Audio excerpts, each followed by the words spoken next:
ধন্যবাদ মাননীয় সদস্য। আমি এখন মাননীয় সদস্য লায়লা পারভীন মহিলা আসন 13কে তার বক্তব্য রাখার আহ্বান জানাচ্ছি। আপনার সময় 7 মিনিট। ধন্যবাদ মাননীয় স্পিকার।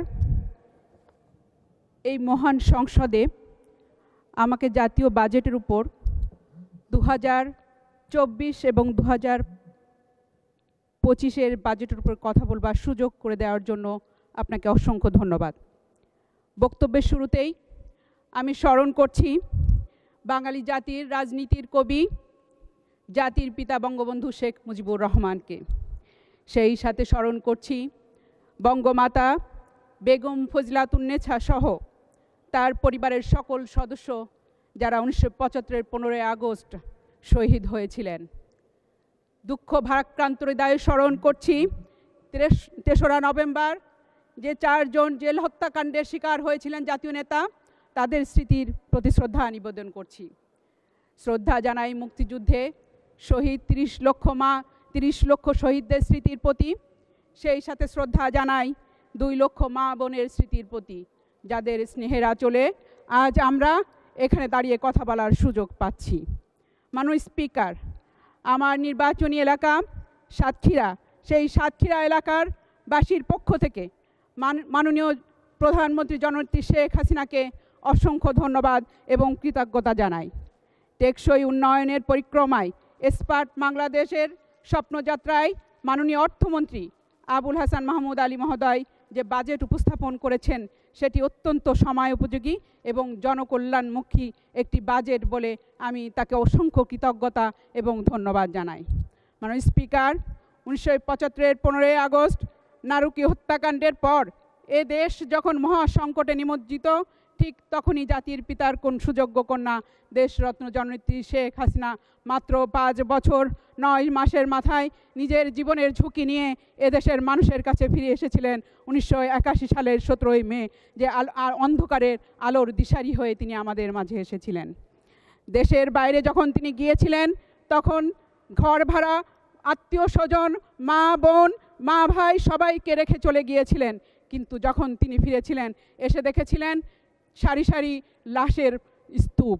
সেই লাশের স্তূপে দাঁড়িয়ে আজকে তাই মাননীয় স্পিকার, কবিগুরু রবীন্দ্রনাথ ঠাকুরের ভাষায় বলতে হয়, সত্য যে কঠিন, কঠিনের এই ভালোবাসিলাম।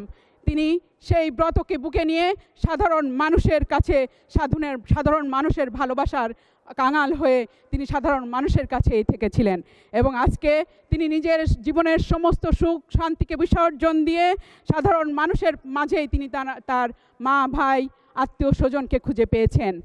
মাননীয় স্পিকার, বাঙালির উন্নয়ন অগ্রযাত্রা স্বপ্ন সারথী, মুক্তির প্রতীক, সাহস আর স্বপ্নের হাত ধরেই জাতির পিতার যোগ্য কন্যার উত্তরসূরি শেখ হাসিনা একটু একটু করে গড়ে তুলেছেন সোনার স্বপ্নের বাংলাদেশ, যার প্রতিফলন আমরা দেখতে পাই এই বাজেটে। মাননীয় স্পিকার, আমি জননেত্রী শেখ হাসিনার একজন ক্ষুদ্র কর্মী হিসাবে আমি আমার এলাকার 2-1টি কথা না বললেই নয়। আমরা জানি যে পদ্মা সেতুর ওপরে সবচেয়ে সর্বদক্ষিণের জেলা দক্ষিণ পশ্চিমাঞ্চল, যেটি উপকূলীয় জেলা সাতক্ষীরা জেলা। মহান মুক্তিযুদ্ধের পর 15 বছরে জননেত্রী শেখ হাসিনার নেতৃত্বে এই জেলায় অভূতপূর্ব উন্নয়ন সাধিত হয়েছে, যা সাতক্ষীরার মানুষ কখনো কল্পনাও করেনি, স্বপ্নেও দেখেনি। সেই সাতক্ষীরাতে আজকে সাতক্ষীরা মেডিকেল কলেজ হাসপাতাল প্রতিষ্ঠা হয়েছে, ইনস্টিটিউট অফ হেলথ টেকনোলজি ও medical assistant training school, Satkhira bypass সড়ক, একাধিক ট্রেনিং সেন্টার, শত শত স্কুল কলেজ মাদ্রাসার বহুতল ভবন নির্মিত হয়েছে। পাশাপাশি বিনা, বাড়ি এবং বিড়িয়ের মতো 3টি প্রতিষ্ঠান স্থাপিত হয়েছে। হর্টিকালচার সেন্টার, বিভিন্ন স্থানে ব্রিজ কালভার্ট সহ গ্রামের অজপাড়াগাঁয়ের মধ্যেও পাকা সড়ক নির্মিত হয়েছে। ইতোমধ্যে সাতক্ষীরা বিজ্ঞান ও প্রযুক্তি বিশ্ববিদ্যালয়, অর্থনৈতিক অঞ্চল, বসন্তপুর নৌবন্দর, ভোমলা স্থলবন্দরের আধুনিকায়নে বিভিন্ন প্রকল্প গ্রহণ করা হয়েছে। ক্রীড়া কমপ্লেক্স, 6 লেন ও 4 লেন সড়ক নির্মাণ সহ আরও অসংখ্য উন্নয়ন প্রকল্পের বিভিন্ন পর্যায়ের কার্যক্রম শুরু হয়েছে। জলবায়ু পরিবর্তনের কারণে ঘন ঘন ঝড়, জলোচ্ছ্বাস, প্রাকৃতিক দুর্যোগ কবলিত সাতক্ষীরা জেলার গাভুরা ইউনিয়ন রক্ষায় 1021 কোটি টাকার প্রকল্প, কপোতাক্ষ পাড়ের জলবদ্ধতা নিরসনে দ্বিতীয় পর্যায়ে 523 কোটি টাকার প্রকল্প, সাতক্ষীরা শহরে জলবদ্ধতা নিরসনে 475 কোটি টাকার প্রকল্প সহ বিভিন্ন স্থানে অসংখ্য প্রকল্পের কাজ চলমান রয়েছে। মাননীয় স্পিকার, জননেত্রী শেখ হাসিনার দূরদৃষ্টি এবং যুগান্তকারী বিভিন্ন পদক্ষেপের কারণে ঝড় জলোচ্ছ্বাস প্রাকৃতিক দুর্যোগ সত্ত্বেও সাতক্ষীরা জেলা এখন খাদ্যে স্বয়ংসম্পূর্ণ এবং খাদ্যশস্য উৎপাদনে একটি অনন্য জেলায় পরিণত হয়েছে। এখন জেলায় প্রতি বছর 6 লক্ষ মেট্রিক টন চাল উৎপাদন হয়। শীতকালীন গ্রীষ্মকালীন সবজি উৎপাদন হয় 4 লক্ষ মেট্রিক টন, 26,000 মেট্রিক টন বাগদা, 11,000 মেট্রিক টন গলদা চিংড়ি এবং প্রায় 1.5 লাখ সাদা মাছ উৎপাদন হয়। বছরে 50,000 মেট্রিক টন হিমসাগর, ন্যাংরা, গোবিন্দভোগ সহ বিভিন্ন সুস্বাদু আম উৎপাদন হয়েছে। কুল উৎপাদন হয়েছে 11,000 মেট্রিক টন। দেশের দ্বিতীয় বৃহত্তম দুধ উৎপাদনকারী জেলা সাতক্ষীরায় প্রতিদিন 1,50,000 লিটার দুধ উৎপাদন হয়। সুন্দরবন থেকে প্রায় 1 লাখ মেট্রিক টন মধু সংগৃহীত হয়।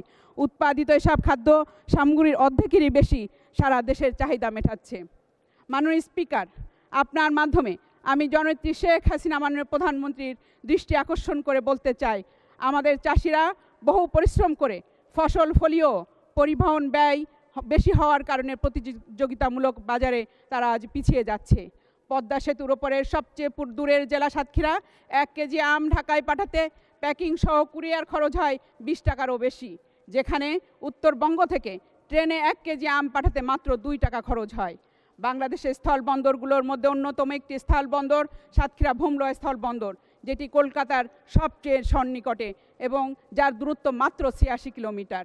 ভারতের সাথে আমদানি রপ্তানি বাণিজ্যে ভোমরা স্থল বন্দর সবচেয়ে গুরুত্বপূর্ণ হয়ে উঠতে পারে বলে এপারের তখনই হয়ে উঠতে পারবে যখন এপারের যোগাযোগ ব্যবস্থা আরও উন্নত হবে। এজন্য আমাদের রেল লাইন দ্রুত স্থাপন করা দরকার বলে আমার জনগণের একটি দাবি রয়েছে।